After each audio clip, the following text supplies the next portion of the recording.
Okay sir, आज मैं बात करने वाला हूँ 1995 में रिलीज हुई एक science fiction mystery and thriller movie के बारे में। इसका नेम है 12 मंकीज और मैं चीजें बिना रीजन के नहीं करता, सो इसको एक्सप्लेन करने का भी रीजन है। फर्स्ट की मूवी काफी अच्छी है जिसको मैं बोलता हूँ कि कतई जहर है, और सेकंड रीजन की इसके बाद मैं सेम नेम की एक टीवी सीरीज को एक्सप्लेन करूंगा 12 मंकीज। 4 सीजन है उसके, काफी अच्छी सीरीज है वो भी। खैर, मूवी की थीम है टाइम ट्रेवल, और पता नहीं क्यों बट मुझे इस टाइम ट्रेवल से काफी मोहब्बत सी हो गई है।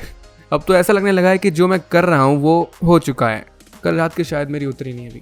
खैर, आज मैं इस मूवी को डिटेल में एक्सप्लेन करने जा रहा हूँ, और इंट्रो स्टार्ट होने से पहले ही सब्सक्राइब कर दो क्योंकि मुझे पता है तुमको वीडियो पसंद आने वाली है, और अगर ना है तो 2 बार डिसलाइक कर देना। So let's start and you all just have to sit down, keep calm and listen to मी।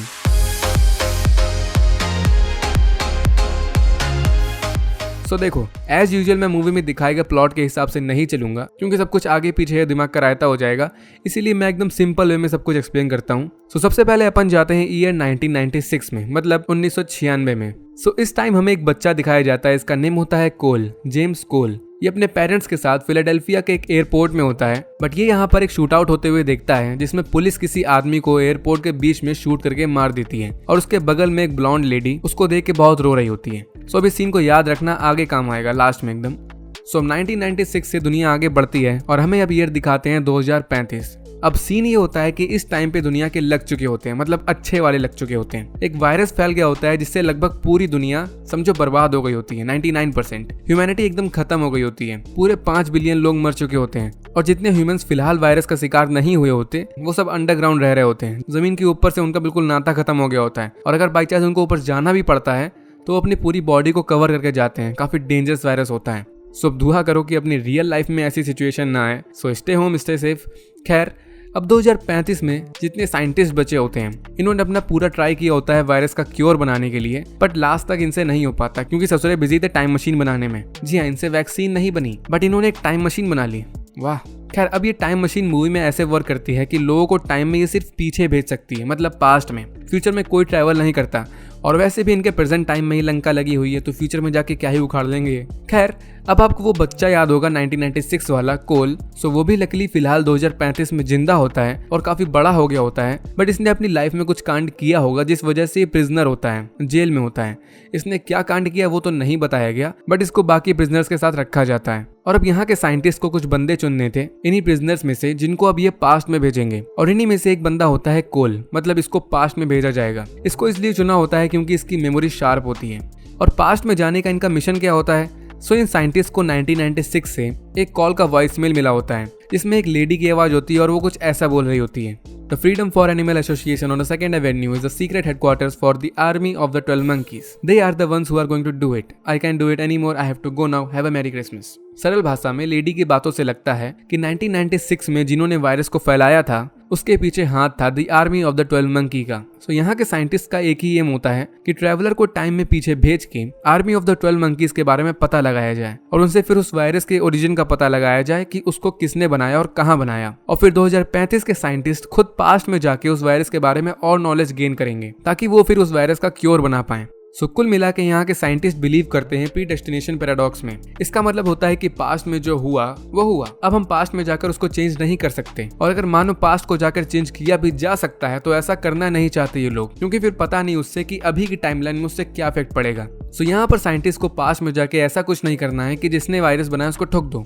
इससे कुछ भी अजीब हो सकता है, नई टाइमलाइंस क्रिएट हो सकती हैं। सो इनको बस वायरस के बारे में डिटेल्स पता करनी है ताकि उसका क्योर बना सके और 2035 में अपने आगे के फ्यूचर को सही कर पाएं। क्या बोलते हैं उसको, एकदम नई शुरुआत कर पाएं। सो बस यही करना चाहते हैं लोग। तो इसीलिए अब कोल को टाइम मशीन में बैठाल के ईयर 1996 में भेजा जाता है, मगर मशीन ग्लिच की वजह से कोल गलती से पहुंच जाता है ईयर 1990 में, मतलब 1990 में, 6 साल पहले। और अब ये वहाँ के नॉर्मल लोगों से बोलने लगता है कि ये फ्यूचर से आया है, दुनिया खत्म होने वाली है, तुम सब मर जाओगे। तो ऑब्वियसली कोई इसकी बात नहीं मानता और इसको पागल समझ के पागल खाने में पटक देते हैं। और यहाँ ये मिलता है डॉक्टर कैथरीन रेली से, जो एक साइकियाट्रिस्ट होती है, और ये भी कोल को इसकी बातों से पागल ही समझ रही होती है, कौन नहीं समझेगा।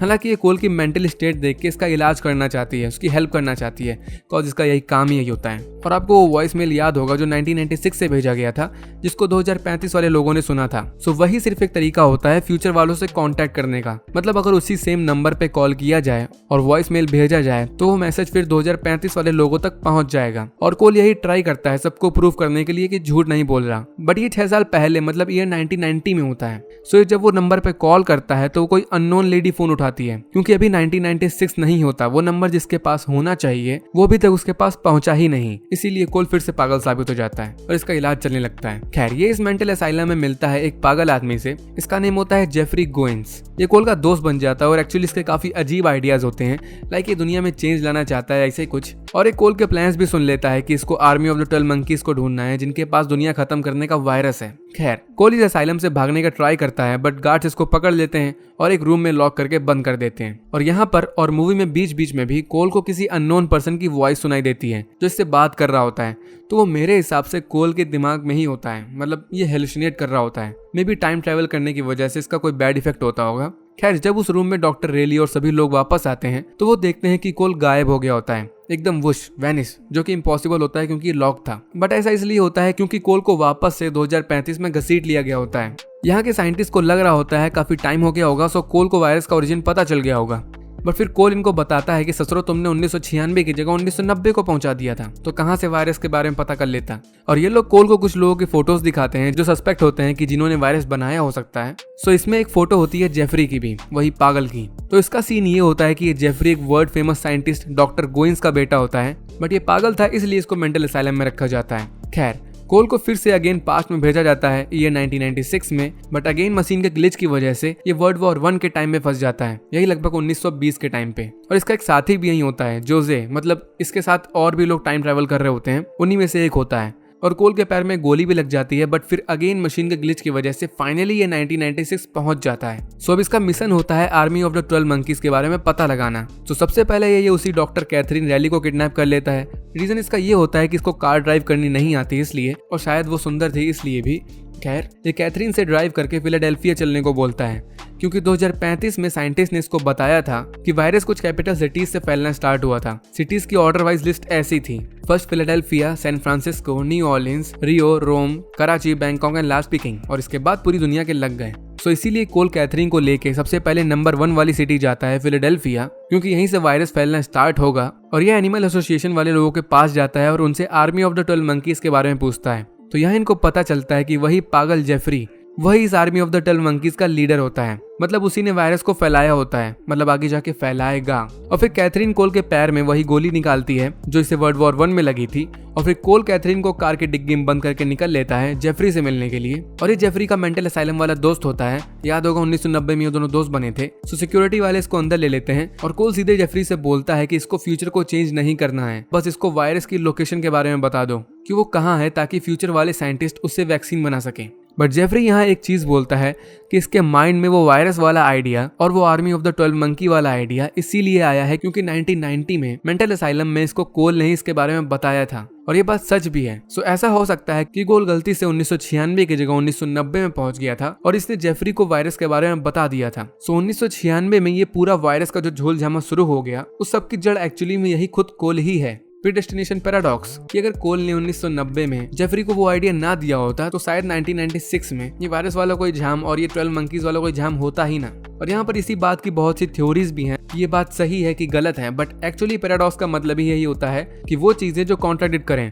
सो कोई भी यहाँ पर सही नहीं हो सकता। हर टाइम ट्रेवल मूवी में कोई ना कोई लूप होल जरूर होता है, लिख के ले लो। कोई ना कोई चीज ऐसी जरूर होती ही है जो बहस का टॉपिक होती है, बट उसमें कुछ नहीं किया जा सकता क्योंकि यार ये टाइम ट्रेवल पॉसिबल नहीं है। तो लड़ो बैठ के, पे लो अपनी अपनी थ्योरीज।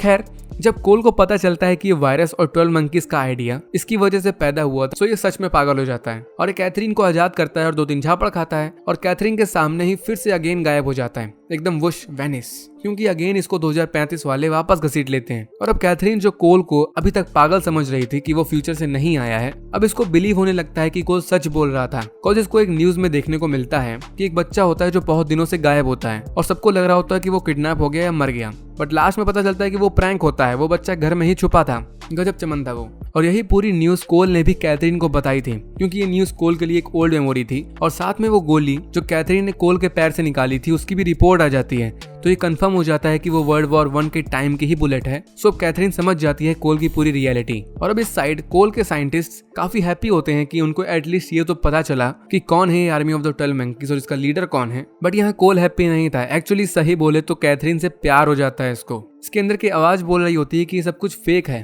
फ्यूचर वायरस सब फेक है, बस पास्ट में जाओ और कैथरीन के साथ अपनी जिंदगी बिताओ। ऐसा ये मन में सोच रहा होता है और यही ये करता भी है। ये साइंटिस्ट इसको अगेन अपने फाइनल मिशन के लिए 1996 में भेजते हैं कि जाके पता लगाओ वायरस की एग्जैक्ट लोकेशन कहाँ है। बट कोल पास्ट में जाने के बाद कैथरीन से मिलता है और बोल देता है कि इसको और पास्ट फ्यूचर में नहीं खेलना, इसको बस इसी टाइम में तुम्हारे साथ रहना है। और कैथरीन मान जाती है। बट लास्ट टाइम ये कोल से उसी नंबर पे बात करने को बोलती है जिस नंबर पे 1990 में कोल बात करने का ट्राई कर रहा था। इसका कहना था उस टाइम कि ये ऐसे फ्यूचर से कांटेक्ट कर सकता है। सो इस टाइम कैथरीन उस नंबर पे कॉल करती है कोल से दूर जाके और हंसती खिलखिलाते वो वापस आती है और कोल से बोलती है कि अपन पागल हो गए हैं। अदर साइड में कोई फ्यूचर वाले साइंटिस्ट नहीं है बल्कि कोई कारपेट क्लीनिंग कंपनी वाले लोग हैं। बट ये बताती है कि इसने एक वॉइस मेल भी भेज दिया है। वही the freedom of animal association में दोबारा नहीं बोलने वाला, I can do it anymore, have a merry Christmas, यही वाला डायलॉग। मतलब वो फ्यूचर में 2035 में अननोन लेडी का जो वॉइस मेल मिला था इनको 1996 से, वो इसी कैथरीन का वॉइस मेल था। तो कोल अब यहाँ समझ जाता है कि अपोकलिप्स अब होने ही वाला है, इसको कोई रोक नहीं सकता।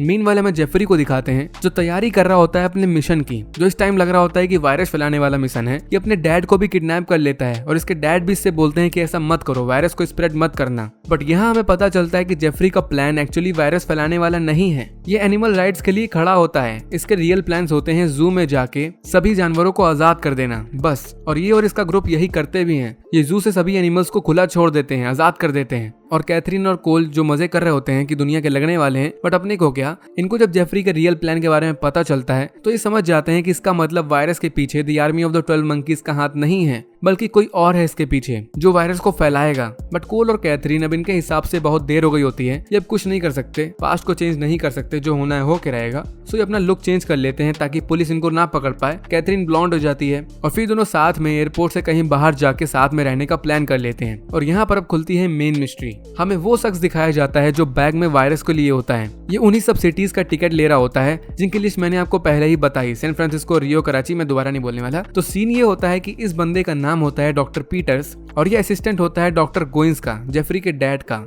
बट एक्चुअली ये भी अलग लेवल का पागल होता है। इसकी सोच होती है कि दुनिया में क्राइम बहुत बढ़ गया है, लोग सही से जीना भूल गए हैं, तो कुल मिला के ये दुनिया से नफरत करता है। और इसी वजह से ये डॉक्टर गोइंस की लैब में बनाए गए वायरस का यूज करके पूरी दुनिया को खत्म करना चाहता है। और ऐसा ही कोई ससुरा होगा जिसने कोरोना वायरस फैलाया होगा, मिले तो पकड़ के मारना साले को। खैर, कैथरीन डॉक्टर पीटर के टिकट्स और इसको देख के समझ जाती है कि ये वही बंदा है जो रिस्पॉन्सिबल है फ्यूचर के वायरस पेंडेमिक के लिए।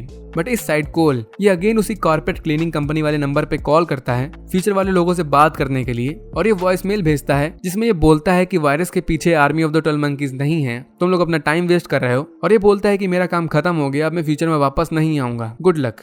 बट कॉल रखने के तुरंत कुछ देर बाद ही एक दूसरा टाइम ट्रेवलर यहाँ आ जाता है, वही वर्ल्ड वॉर 1 वाला जोजी। एक्चुअली ये फ्यूचर वाले मतलब 2035 वाले लोगों को कोल का मैसेज मिल जाता है जिसमें ये बोलता है कि वापस नहीं आएगा। सो वो इस टाइम पे जोजी को भेजते हैं कि जो इसको ट्रैक पे लेके आओ, और जोजी इसको गन देता है और इसके ना करने पे धमकी देता है कि ये कैथरीन को मार देगा। सो इसीलिए कोल गन ले लेता है। हालांकि इसको पता नहीं होता कि इसको शूट किसको करना है। बट अब आपको वो एकदम स्टार्ट वाला सीन याद होगा, इसमें छोटे कोल ने यहाँ पर शूट आउट होते हुए देखा था, तो वही सीन इस कोल को भी याद आने लगता है कि ये जगह तो हल्की हल्की जानी पहचानी सी लग रही है। ये एक्चुअली भूल गया होता है अपने पास्ट को। और कैथरीन इसको बता देती है डॉक्टर पीटर के बारे में कि यही वो बंदा है जिसके पास वायरस है। सो कोल गन लेके उसको मारने के लिए उसके पीछे भागता है, बट पुलिस पीछे से कोल को ही शूट कर देती है और कैथरीन बैठ के रो रही होती है। और यही वो पूरा सीन होता है जो वो छोटा कोल देख रहा होता है। ये वही 1996 होता है, भूलना मत। खैर, वो डॉक्टर पीटर को कुछ नहीं होता, वो अपनी फ्लाइट में पहुंच जाता है वायरस के साथ और होपफुली आगे जाके दुनिया की लंका भी लगा देगा। बट इसके बगल में ईयर 2035 वाली एक साइंटिस्ट बैठी होती है, डॉक्टर जोन्स,